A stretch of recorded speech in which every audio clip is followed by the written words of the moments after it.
एक भौरे से कह रही हैं, अरे भौरे, तू एक पुष्प से रस लेता है और उस पुष्प से रस लेने के बाद फिर उस पुष्प को छोड़ के दूसरे पुष्प पर चला जाता है, दूसरे पुष्प का रस लेता है, वहां से फिर तीसरे पुष्प पर चला जाता है। तू एक पुष्प का कभी नहीं रहता, तू अनेकों का रहता है। ऐसे ही तेरे जैसा दिखने वाला वो कृष्ण है।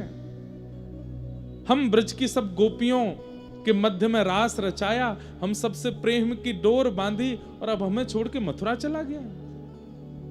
तुझ में और उसमें कोई अंतर नहीं है, तुम एक से ही हो। क्या बिगाड़ा था शूर्पणखा ने? त्रेता युग में जब ये कृष्ण राम बने थे तब विवाह करने के लिए इनके सामने आई थी, उसके नाक कान काट दिए। अरे इनकी शरण में आने वालों के साथ ही ऐसा ही व्यवहार करते हैं। किशोरी जी उस भ्रमर को डांट रही हैं और सब सखियां बैठ के सुन रही हैं। ये कथा शोभावती सुना रही है जोधाबाई और लीलावती को, और बाहर बैठी बैठी सुन रही हैं ताज बेगम।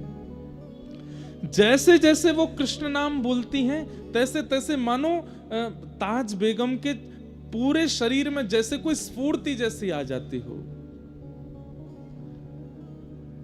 अचानक से कृष्ण कृष्ण कृष्ण कहते जब किशोरी जी आर्तनाद करने लगी, रुदन करने लगी, और ये बात जब शोभावती सुना रही थी तो मानो जैसे बाहर बैठी हुई ताज बेगम का मन स्थिति ऐसी विचलित होने लगी। तभी वहां पास में रखे किसी वस्तु का स्पर्श हुआ, जोर की आवाज हुई, भीतर का जो ध्यान था वो टूट गया। उठ करके लीलावती बाहर गई तो देखा वहां पर मूर्छा अवस्था में पड़ी है ताज बेगम। तीनों उसको लेकर के भीतर आए। शोभावती बोली, ये स्थिति तो किसी अत्यंत प्रेमी की होती है। नेत्रों में आंसू हैं, मुख कंपायमान हो रहा है, शरीर पूरा ज्वर से चल रहा है, ये स्थिति इसकी कैसे हो गई? हे जोधाबाई, मुझे लगता है कि ताज बेगम कहीं ना कहीं किसी ना किसी रूप में हमारे प्रियतम से जुड़ी हुई है, तभी ऐसी स्थिति इसकी बनी है। ये प्रेम पुलकित लक्षण सामान्य रूप से किसी के अंदर प्रकट नहीं होते जो इसके अंदर प्रकट हो रहे हैं। जल का छिड़काव किया। ताज बेगम जब होश में आई, पूछा, तुम ऐसी क्यों हो गई थी? ताज बेगम कहती है, आप जो यहां बैठ करके सुना रही थी, मुझे नहीं पता वो कौन है, मुझे नहीं पता उद्धव कौन है, मुझे नहीं पता वो गोपियां कौन है, ये वृंदावन, ये मथुरा, ये सब क्या है। बस मुझे एक बात याद है कि मैं बाल्यकाल में अपने पिता के साथ वृंदावन गई थी और वहां मैंने एक झांकी देखी थी। शोभावती बोली, थोड़ा बताओगी कैसी झांकी? बोला, हाँ वो झांकी तो मुझे आज भी अनुभव होती है। कैसी झांकी थी? बोले, सिर पर मुकुट धारण था, कमल जैसे सुंदर नेत्र थे, मधुर मुस्कान थी, ऐसे भुजा में वंशी धारण की हुई थी, पीतांबरी पहनी हुई थी और पैर कुछ टेढ़े से धारण कर रखे थे, सीधे नहीं खड़े थे वो, और मुझे अपनी ओर इशारा कर रहे थे। शोभावती, जोधाबाई और लीलावती तीनों सुनकर के रुदन करने लगी और बार बार ताज बेगम को हृदय से लगाने लगी। अरे तुम तो चुनी हुई हो, तुम तो पहले ही स्वीकार कर ली गई हो। ताज बेगम बोली, मैं नहीं जानती इन सब के बारे में ज्यादा, पर पता नहीं क्यों आपके मुख से वो बात सुनना, आप लोगों की यह स्थिति देखना, मुझे मन कर रहा था कि आप शांत ना हो और मैं उसे सुनती रहूं। आप जब वर्णन कर रही थी मेरे चित्त में अपने आप प्रकट हो रहा था कि कोई नदी बह रही है, सुंदर सुंदर वृक्ष वल्लरियां हैं, सुंदर पर्वत हैं, और वहां नील कांति का कोई व्यक्ति घूम रहा है, उसका मुख नहीं दिख रहा था। ये सारे अनुभव होना सामान्य बात नहीं थी एक जोधाबाई के लिए, जो मदरसों में पढ़ी है, जिसने पूर्ण रूपेण संपूर्ण मुस्लिम भावों को अपने जीवन में रखा है। वो कैसे अनुभव कर सकती है इन बातों का? ठाकुर जी ने चुना है उसे। अब तो 3 से 4 हो गई और शोभावती, लीलावती, जोधाबाई जब जब कीर्तन भजन करती हैं, ताज बेगम बैठ करके सुनती और सुन के खूब रोती। लेकिन ताज बेगम अकबर को इतनी प्रिय थी, वो ज्यादा देर अपने से दूर उसको रहने नहीं देते थे। और ये घूम घूम करके आती और बस इनसे योजना बनवाती कि कैसे भी मुझे उनसे दूर लाओ। जोधाबाई के ठाकुर जी का उत्सव होता, ताज बेगम खूब उसमें आनंद करती। यही कथाओं की श्रृंखला चलती गई और चलते चलते कुछ समय वर्ष निकल गया। आज ताज बेगम शोभावती से कहती है, मुझे ऐसा क्यों लगता है कि मैं एक जगह रुक गई हूं, उससे आगे नहीं बढ़ पा रही हूं। मैं एक स्थान पर ही, एक भाव में ही हूं, उससे ऊपर मेरे भाव जा नहीं पा रहे हैं। आप नित्य कथा सुनाती हैं, पर मेरी स्थिति एक ही जगह, मानो जैसे मैं कहीं फंस गई हूं। उससे आगे बढ़ने का, इस पथ पर और आगे जाने का, जिस प्रियतम की आप चर्चा सुनाती हैं, उनसे और मिलने का और क्या उपाय हो सकता है? तब शोभावती कहती है, गुरु आश्रय, शरणागति, गुरु दीक्षा, ब्रह्म संबंध, यही हैं वो नियम जिनसे कोई गुरु तुम्हें स्वीकार, मतलब भगवत प्राप्त व्यक्ति तुम्हें स्वीकार करे तो तुम्हारी गति बढ़ने लगेगी। ताज बेगम बोली, मुझे गुरु कैसे मिलेंगे? बोले, मेरे गुरुदेव गुसाई श्री विठलनाथ जी हैं, तुम चाहो तो उनसे दीक्षा ले लो। बोले, कैसे लूंगी मैं? मुझे कभी बादशाह जाने नहीं देंगे, और बादशाह आप लोग जानते हैं कि वो 24 घंटे मेरी पहरेदारी सी करते रहते हैं, पूछते रहते हैं कहां हैं, ताज कहां है, ताज कहां है। उन्हें 24 घंटे मैं चाहिए हूं। इन सबके बीच से निकल करके गुरु आश्रित होना, ये कैसे होगा? बहुत ध्यान से सुनिए, आज पहली बार हम इतने विस्तार से सुना रहे हैं ताज बेगम का चरित्र। तब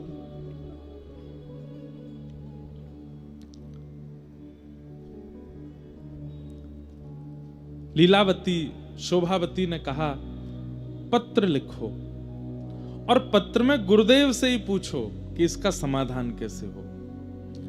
तब ताज बेगम ने एक पत्र लिखा और पत्र लिख करके गुसाई श्री विठलनाथ जी को भेजा।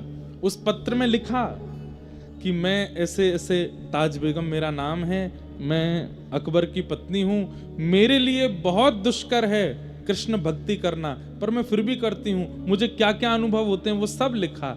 अंत में कहा, गुरुदेव मैं बस आपकी दीक्षा ग्रहण करना चाहती हूं, उसके लिए मुझे मेरे पति को अपने वश में करना है, उनको वश में करने के लिए कोई टोना टोटका बताओ। गुसाई श्री विठलनाथ जी ने जब पत्र देखा और पत्र में जिन जिन भावों की स्थिति उसने बताई थी, उससे वो समझ गए थे। बोले, इसने नहीं चुना है ठाकुर जी को, ठाकुर जी ने चुना है इसे। बंधुओं,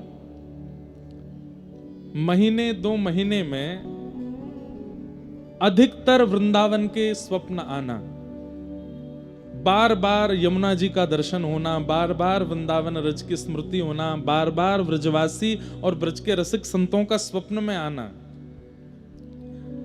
अनायास ही बिना किसी प्रयोजन, किसी प्रयास के व्रज से कोई सामग्री घर आ जाना। और जब जब आप अपना फोन भी देखो या कुछ भी, मतलब ये कोई कोइंसिडेंस जैसा हो कि जब जब आप कुछ भी आधुनिक यंत्र भी खोलते हैं तो कोई व्रज की चर्चा या व्रज का भाव ही सुनाई देता है। और इसमें सबसे विशेष है कि स्वप्नावस्था, आपकी निद्रा अवस्था में व्रज बार बार आपके चित्त में आता है, तो कहीं ना कहीं गुरु या गोविंद के द्वारा आप स्वीकार किए जा चुके हो, ये उसका प्रमाण है।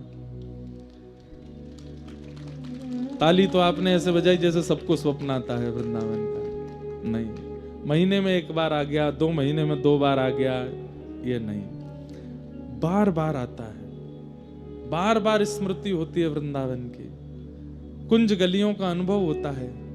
कभी निधिवन राज का दर्शन, कभी वृंदावन के श्री सेवा कुंज का दर्शन, कभी श्री राधा रमन लाल जी का दर्शन, कभी राधा वल्लभ जी का दर्शन, और नहीं तो वहां के रसिक संतों का दर्शन, वहां के ब्रजवासियों का दर्शन। और वृंदावन भी आज वाला वृंदावन नहीं, या वो वाला वृंदावन नहीं जो आप पहले देख करके आए हो, भीड़ भाड़ है, लोग बाग, मार काट मची है दर्शन की, नहीं। एक अलग सी अनुभूति होती है, परम शांत, परम सौम्य, परम शीतल वृंदावन का अनुभव स्वप्न में बार बार होता है, या जिस धाम पर आपकी निष्ठा है वहां का अनुभव होता है। तो गुरु गोविंद के द्वारा आप स्वीकार किए जा चुके हो, बस बताइएगा नहीं किसी को, होने दीजिए, होने दीजिए उस अनुभूति को, बार बार होने दीजिए उस चिंतन को। थोड़ा जागृत अवस्था में नियम बना लीजिए, व्रजरज लगाया कीजिए, थोड़ा नाम जप बढ़ा दीजिए, गुरुदेव के द्वारा प्रदत्त मंत्र बढ़ा दीजिए, ठाकुर जी की सेवा बढ़ा दीजिए, बीच बीच में वृंदावन, ये सब गोपनीय रूप से करना है, बताइए मत, होने दीजिए उस अनुभव को।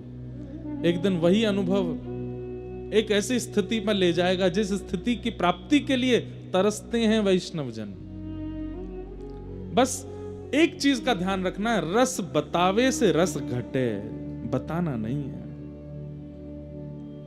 तो जब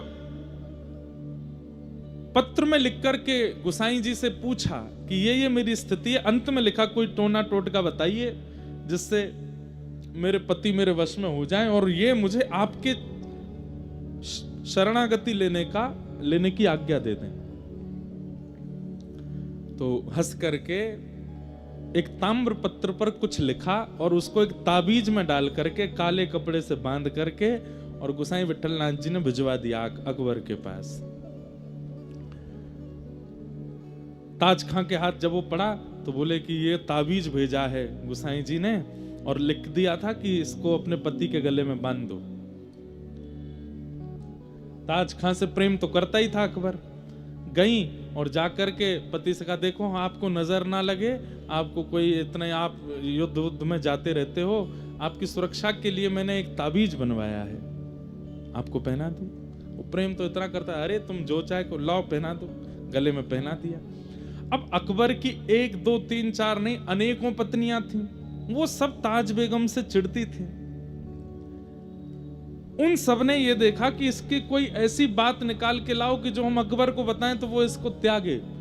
तब किसी ने बताया, बोले कि जोधाबाई तो हिंदू है, उसको तो अकबर ने आज्ञा दी है कि तुम अपना भजन कीर्तन करो, पर मैंने देखा है लीलावती शोभावती और जोधाबाई की सत्संग में छुप करके ये भी जाती है। और कहीं ना कहीं अकबर के गले में जो ताबीज है इसने किसी हिंदू फकीर से बनवा के मंगवाया है अकबर को अपने वश में करने के लिए। ये बात जाकर के अकबर को बता दी। अकबर ने ताज बेगम को हाजिर किया, बोले ये ताबीज किसी हिंदू फकीर ने बनाया, क्या ये बात सत्य है? ताज बेगम बोली, जी ये सत्य है। और क्या तुम जोधा बाई के सत्संग में और वो लीलावती शोभावती की कथा होती है, तुम उसमें जाती हो? हाँ मैं जाती हूं। बोले दंड तो तुमको दूंगा, लेकिन पहले मैं ताबीज खोल के इसके अंदर क्या लिखा है, क्या डाला है वो देखूंगा। और ताबीज खोल करके उसने अंदर से पत्र जब निकाला तो अंदर क्या लिखा था उसमें, कामन तामन टोटका। गुसाई जी विठलनाथ जी ने लिखा है, कामन तामन टोटका यह सब डारो धोए, पिया कहे सो कीजिए, आप ही ते बस होए। क्या लिखा था कि ये कामन तामन टोटका टोना आदि इन सबको छोड़ो, तुम्हारा पति जो कहे वो करो, उसी में तुम्हारी भलाई है। ये लिखा था उसने। ये पढ़ करके अकबर तो बड़ा खुश हुआ, बोले फकीर तो बहुत अच्छे हैं, इन्होंने तो स्पष्ट लिख दिया है कि ये टोना टोटका वगैरह इन पे भरोसा मत करो, पिया कहे सो कीजिए, आप ही बस हो। मेरा मन हो रहा है, अरे ये ताबीज तो बहुत अच्छा है, ये ताबीज तो है, तुम सब इसकी शिकायत, तुम सबको भी ऐसे ताबीज बनवाना चाहिए, पिया कहे सो कीजिए। गुरु कृपा कैसे होती है। मेरा मन हो रहा है इनसे मिलने का कि कौन है ये फकीर, कौन है। ताज बेगम का तो हाथ पैर कांपने लगा, कैसी गुरु कृपा।